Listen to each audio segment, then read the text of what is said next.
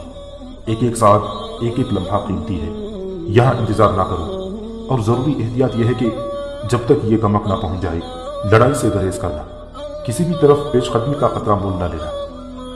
مثنى بن حارثہ مسرور اور مطمئن محاذ کو روانہ ہو گیا۔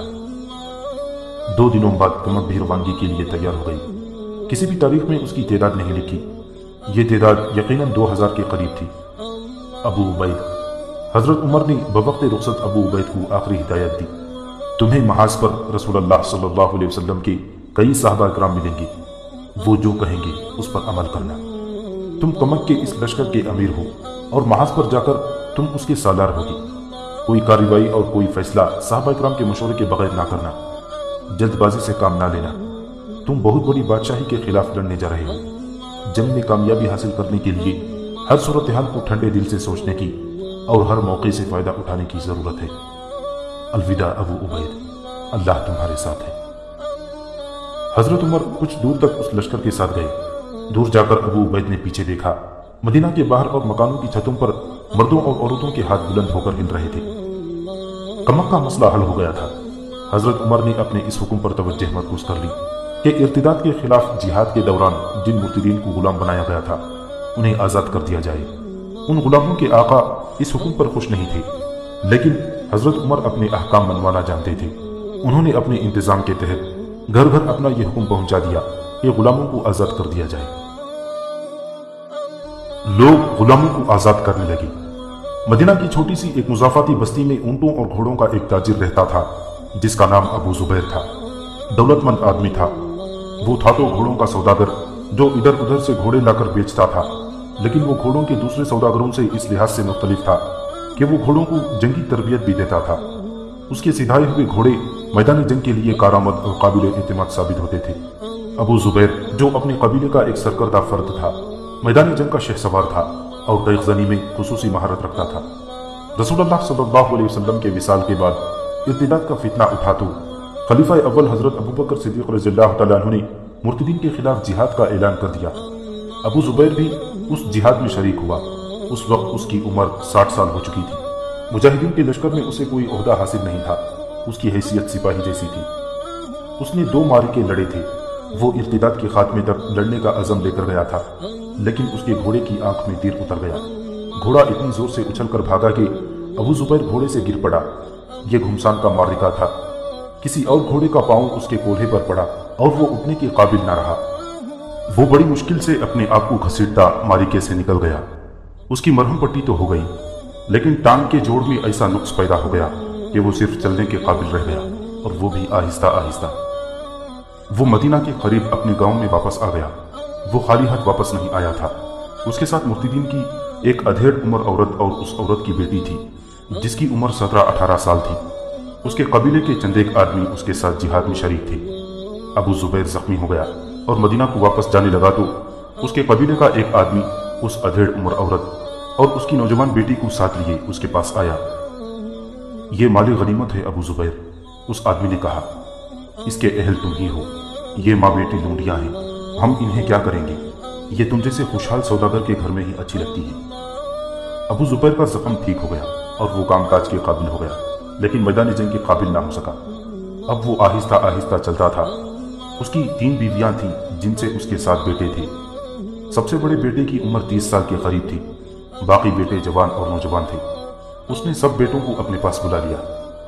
میرے بیٹوں، اس نے کہا، میں مرتدین کے خلاف لڑنے گیا تھا، یہ میرا فرض تھا، اور میں یہ 2 لونڈیاں اپنے ساتھ لایا ہوں کہ یہ میرا حق ہے، لیکن ان پر میرا اور تمہارا ایسا کوئی حق نہیں کہ ہم میں سے کوئی بھی انہیں بغیر نکاح کے بیویاں بنا لے، اور میں تم میں سے کسی کو اس نوجوان لونڈی کے ساتھ نکاح کرنے کی اجازت نہیں دوں گا۔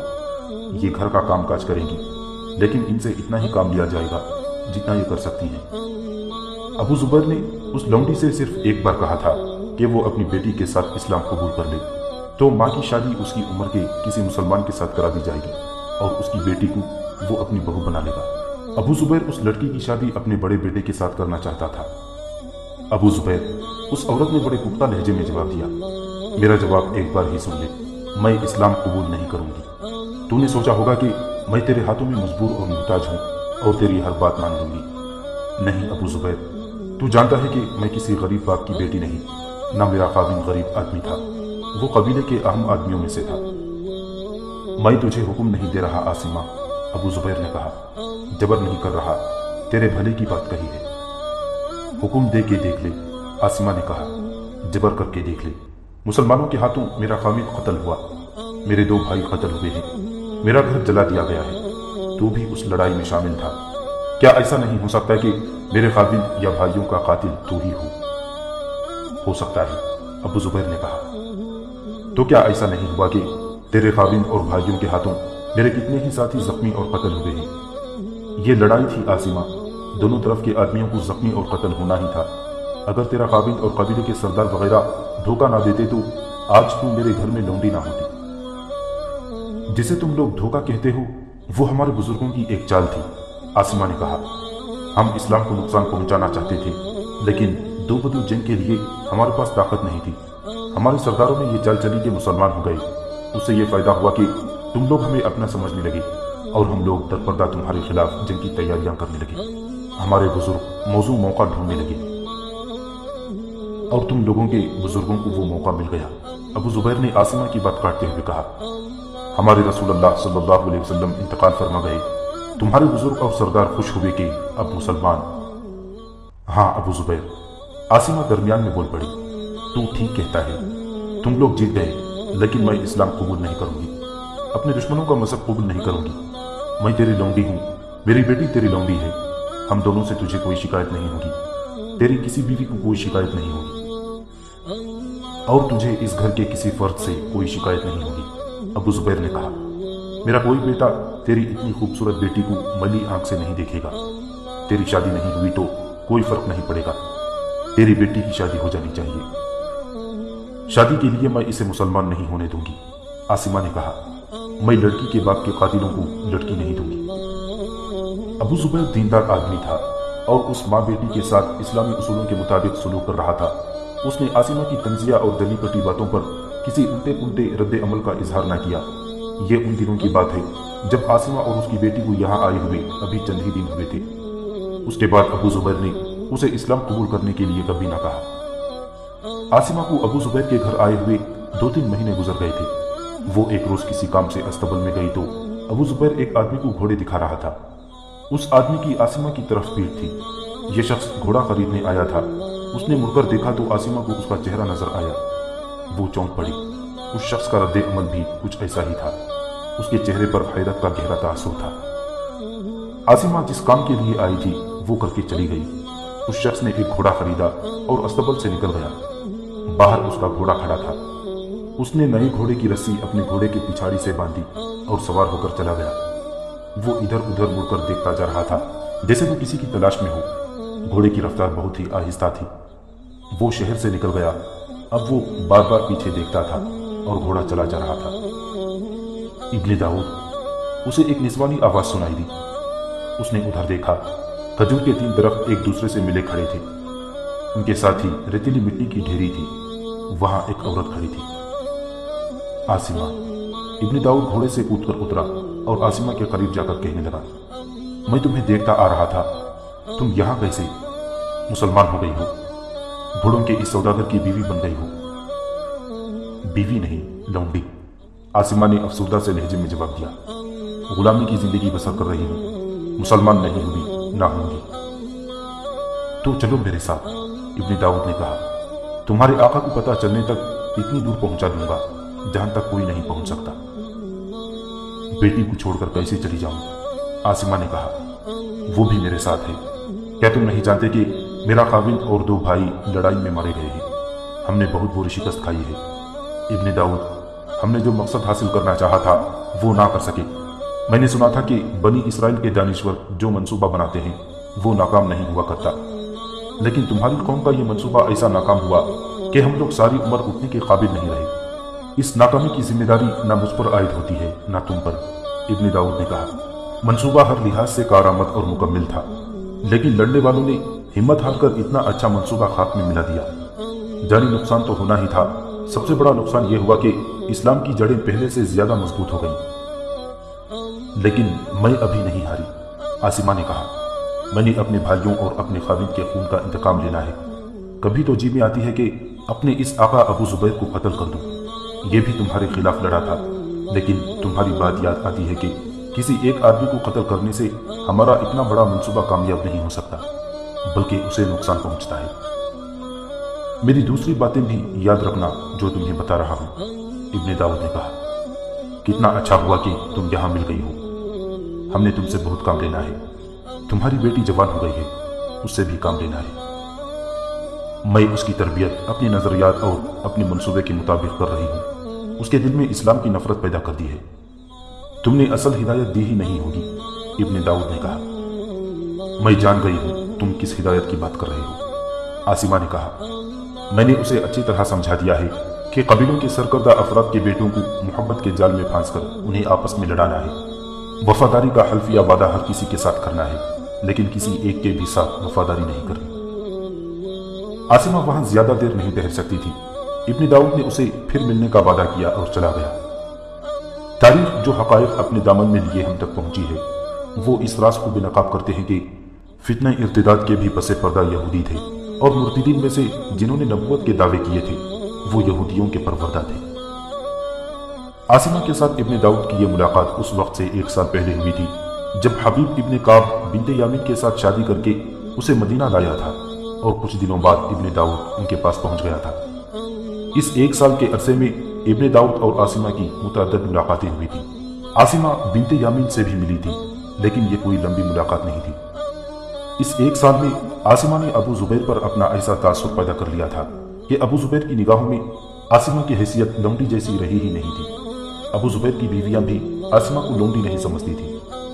عاصمہ نے اپنی شاریہ بنت عقیل کو اپنے حسن و جمال کے استعمال کے طریقے عملاً ازبر کرا دیے تھے، اور اسے یہ اصول ذہن نشین کرا لیا تھا کہ اپنے جسم کو مرد کے ہاتھوں میں کھلونا نہیں بننے دینا، اور جسے دام محبت میں لو اس کے لیے بڑا ہی دلکش اور صحرا کی رات جیسا ٹھنڈا سراب بنے رہنا، اور جب وہ تھک ہار کر اور مایوس ہو کر رکنے لگے تو اسے بازوؤں میں تھام لینا، اور اپنے ان ریشم جیسے نرم و ملائم بالوں اور پھول کی پتیوں جیسے گالوں کے لمس سے اس کے وجود میں نئی روح پھونک کر اسے تر و تازہ کر دینا۔ شاریہ کے بال بھی ریشم جیسے نرم و ملائم تھے، اور گال بھی پھول کی پتیوں جیسے تھے۔ وہ عرب کے حسن کا شاہکار تھی، اور اس نے اپنے حسن و جمال کے دام میں جسے پھانسا تھا وہ اس کے آقا کا ایک نوجوان بیٹا سلمان تھا۔ ابو زبیر نے اپنے بیٹوں کو سختی سے کہہ رکھا تھا کہ وہ عاصمہ کے اور اس کی بیٹی شاریہ کے ساتھ بے تکلفانہ مراسم پیدا نہ کریں۔ ابو زبیر شاریہ کی جوانی اور اس کے حسن کو دیکھ کر خطرہ محسوس کرتا رہتا تھا کہ اس کا کوئی بیٹا کوئی الٹی سیدھی حرکت کر بیٹھے گا۔ یہ خطرہ صرف اس صورت میں ختم ہو سکتا تھا کہ عاصمہ اور شاریہ اسلام قبول کر لیں اور ابو زبیر اپنے کسی ایک بیٹے کی شادی شاریہ کے ساتھ کر دے، لیکن عاصمہ اسلام قبول کرنے سے صاف انکار کر چکی تھی۔ ابو زبیر کو معلوم نہیں تھا کہ وہ جب رات کو گہری نیند سویا ہوا ہوتا ہے اس وقت اس کا بیٹا سلمان استبل سے منحق نوکروں کے کمرے میں شاریہ کے پاس ہوتا ہے، اور عاصمہ کچھ دیر کے لیے باہر چلی جاتی ہے۔ عاصمہ نے شاریہ کو کہنا شروع کر دیا تھا کہ اب وہ ابو زبیر کے ہی ایک اور بیٹے کو یا باہر کے کسی آدمی کو سلمان کا رقیب بنا دے، اور ان میں ایسی دشمنی پیدا کر دے کہ مسلمانوں کے 2 قبیلے نہیں تو خاندان آپس میں ٹکرا جائیں۔ شاریہ ماں کو یقین دلا رہی تھی کہ وہ ابو زبیر کے خاندان سے ہٹ کر ایک خاندان کو دیکھ رہی ہے۔ حضرت عمر رضی اللہ تعالیٰ عنہ کے ایک حکم نے اس خطرے کو ختم کر دیا تھا، لیکن خطرے میں اضافے کا امکان تھا۔ حکم یہ تھا کہ مرتدین کے جن افراد کو غلام اور لونڈیاں بنا دیا گیا تھا انہیں آزاد کر کے ان کے رشتہ داروں کے حوالے کر دیا جائے۔ پہلے بیان ہو چکا ہے کہ اس حکم پر ان لوگوں نے اعتراض کیا تھا جن کے پاس غلام اور لونڈیاں تھیں۔ اس کی اجازت خلیفہ اول حضرت ابو بکر صدیق رضی اللہ تعالیٰ عنہ نے دی تھی، لیکن خلیفہ دوم حضرت عمر کی سیاست کچھ اور تھی۔ سالار مسنہ بن حارثہ نے بھی تاریخی روایت کے مطابق عمر کو مشورہ دیا تھا کہ مرتدین میں سے بہت سے لوگ تائب ہو چکے ہیں، بہتر ہوگا کہ انہیں اعتماد میں لے لیا جائے اور ان کے عزیز رشتہ دار واپس کر دیے جائیں۔ عمر نے خود بھی یہی سوچا تھا۔ مرتدین اب سچے دل سے مسلمان ہوئے تھے، یہ اسلام کی عسکری طاقت تھی۔ عمر نے غلاموں اور لونڈیوں کو آزاد کرنے کا حکم نامہ جاری کر دیا۔ ابو زبیر نے عاصمہ اور اس کی بیٹی شاریہ کو اپنے پاس بلا لیا۔ آج سے تم اس گھر کی لونڈیاں نہیں ہو، ابو زبیر نے انہیں کہا۔ تم نے خلیفہ کا حکم سن لیا ہے، لیکن میں تمہیں گھر سے نہیں نکال سکتا۔ تم یہ بتاؤ کہ میں تمہیں کس کے حوالے کر دوں؟ اپنا کوئی قریبی رشتہ دار بتاؤ، میں تمہیں وہاں چھوڑ آؤں گا۔ یہ میں 1-2 روز بعد بتا سکوں گی، عاصمہ نے کہا۔ میرا دور کا ایک رشتہ دار مدینہ میں ہے، اس نے اسلام قبول کر لیا ہے اور اس نے کچھ عرصہ پہلے یہاں سے ایک گھوڑا بھی خریدا تھا۔ عاصمہ اسی روز ابن داؤد سے ملی۔ ابن داؤد بھی مدینہ میں تھا۔ اب وہ حبیب بن کعب کے گھر نہیں بلکہ ایک دوست کے گھر رہتا تھا۔ اس کا یہ دوست دراصل یہودی تھا جس نے اپنے آپ کو مسلمان ظاہر کر رکھا تھا۔ وہ بڑھئی کا کام کرتا تھا۔ وہ مدینہ کا رہنے والا نہیں تھا، کوئی دور دراز کا گاؤں بتاتا تھا جہاں سے وہ روزی کمانے کے لیے مدینہ آیا اور یہیں آباد ہو گیا۔ شاریہ کی ملاقاتیں عاصمہ نے ابن داؤد سے بھی کرائی تھی۔ ابن داؤد نے شاریہ کو بتایا تھا کہ اس نے مسلمانوں سے اپنے باپ اور 2 ماموؤں کے خون کا انتقام لینا ہے اور اسلام کو تخریب کاری سے تباہ کرنا ہے۔ ابن داؤد نے اس لڑکی کو تخریب کاری کی بہت سے طریقے بتائے اور یہ بھی بتایا کہ بنت یامین مسلمان نہیں یہودی ہے۔ کیا ابو زبیر کے بیٹے سلمان کے ساتھ عشق و محبت کا ناٹک ٹھیک چل رہا ہے؟ ابن داؤد نے اس سے پوچھا۔ وہ تو میرے عشق میں پاگل ہوا جا رہا ہے، شاریہ نے ہنستے ہوئے جواب دیا تھا، لیکن اس کے باپ نے حکم دے رکھا ہے کہ میرے ساتھ اس کا کوئی بیٹا شادی نہیں کر سکتا۔ سلمان کہتا ہے کہ باپ نے شادی کی اجازت نہ دی تو وہ مجھے ساتھ لے کر مدینہ سے ہمیشہ کے لیے نکل جائے گا۔ میں بتا نہیں سکتی کہ اس کی کیا حالت ہو رہی ہے۔ اب ایسے ہی ایک اور نوجوان کو پاگل کر دوں، ابن داؤد نے کہا۔ میں تمہیں بتاتا ہوں وہ کون ہے۔ ابن داؤد نے اسے ایک نوجوان کا نام اور خاندان بتا کر کہا تھا، اسے سلمان سے ٹکرا دو، پھر سلمان کے باپ کے کان میں ڈال دو کہ اس خاندان کے اس لڑکے نے تم پر دست درازی کی ہے۔ ابن داؤد نے اسے کچھ اور ہدایت بھی دی تھی۔ تم دیکھتے چلو ابن داؤد، شاریہ نے کہا تھا، میں گھر کی دیواروں کے اندر رہ کر مدینہ میں خون کی ندیاں بہا دوں گی۔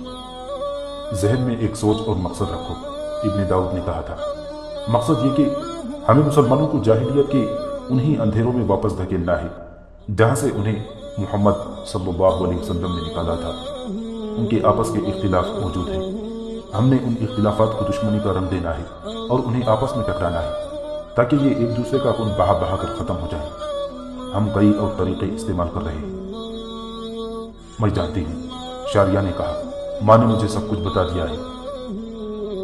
اس کے بعد شاریہ اور بنت یامین کی بھی ملاقاتیں ہوئی۔ بنت یامین نے شاریہ کو بتا دیا تھا کہ اس نے حبیب بن کعب کو اپنی مٹھی میں لے کر اس کا دماغ خراب کرنا شروع کر دیا ہے۔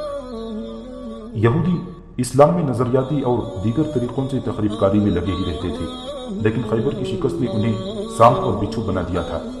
بنو قریظہ، بنو نذیر اور بنو قعقاع رسول اللہ صلی اللہ علیہ وسلم کے ہاتھوں شکست کھا کر منتشر ہو گئے تھے، مگر درپردہ اکٹھے ہو کر انہوں نے مسلمانوں کے خلاف زمین دوز کارروائیاں شروع کر دی تھی، بلکہ پہلے سے زیادہ خطرناک اور زیادہ تیز کر دی تھی۔